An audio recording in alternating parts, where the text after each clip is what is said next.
গত ৮ জুন বরগুনার গৌরীচন্না ইউনিয়নের একটি খাল থেকে শামীম নামে এক ব্যবসায়ীর মস্তকবিহীন মরদেহ উদ্ধার করে পুলিশ।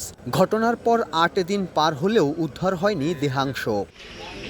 ১৩ জুন সকালে পাথরঘাটার নিজ বাড়ির সামনে থেকে অটোরিকশা চালক মিজানুরের ক্ষতবিক্ষত মরদেহ উদ্ধার করা হয়। আগের দিন বিকেলে গণপিটুনিতে নিহত হন ১৩ মামলার আসামি কালু। ৩ জুন জেলা পরিষদ ডাকবাংলো থেকে উদ্ধার করা হয় ২ শিশু সন্তান সহ এক নারীর মরদেহ।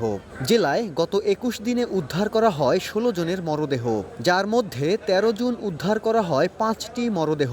সবশেষ ১৪ জুন সকালে তালতলী থানা পুলিশের ব্যারাক থেকে উদ্ধার করা হয় এক কনস্টেবলের মরদেহ। একের পর এক মরদেহ উদ্ধারের ঘটনায় আতঙ্কিত বাসিন্দারা। আমরা যে দেখা ধরছি ওই জায়গায় হেয়ার কিছুক্ষণ পর যাই লাশটা পাই হইতে আর শফিকের আমরা দেখিনি।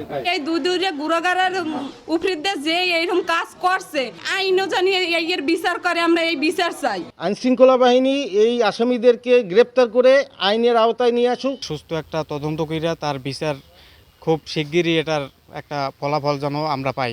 মামলার বিচার কার্যে ধীরগতি, আইনশৃঙ্খলা পরিস্থিতির অবনতি ও সচেতনতার অভাবে জেলায় অস্বাভাবিক মৃত্যুর ঘটনা বাড়ছে বলে দাবি সচেতন নাগরিকদের। কোর্ট অত্যন্ত সচেতন এবং বিচার ব্যবস্থা, কোর্টে ক্রিমিনালদের ব্যাপারে কোর্টও জিরো টলারেন্স। আমরা রাষ্ট্রের যারা দায়িত্বে আছি তারাও জিরো টলারেন্স আছি। আইনশৃঙ্খলা বাহিনীর যে পদক্ষেপ যেটা নেওয়া জরুরি সেটা কিন্তু আমরা দেখছি না। তবে পুলিশ বলছে জেলা জুড়ে আইনশৃঙ্খলা পরিস্থিতি স্বাভাবিক রাখার পাশাপাশি স্থানীয়দের সচেতন করতে চলছে বিশেষ অভিযান ও তৎপরতা। রাতেও কিন্তু আমাদের টিমগুলি প্রত্যেকটা মহল্লায়, প্রতিটা গ্রামে, যে জায়গাগুলোতে এই যে চিহ্নিত সন্ত্রাসীদের বসতি বা বাড়ি বা ডাকাতদের বসতি বা বাড়ি, প্রত্যেকটা জায়গায় কিন্তু আমরা অভিযান পরিচালনা করছি।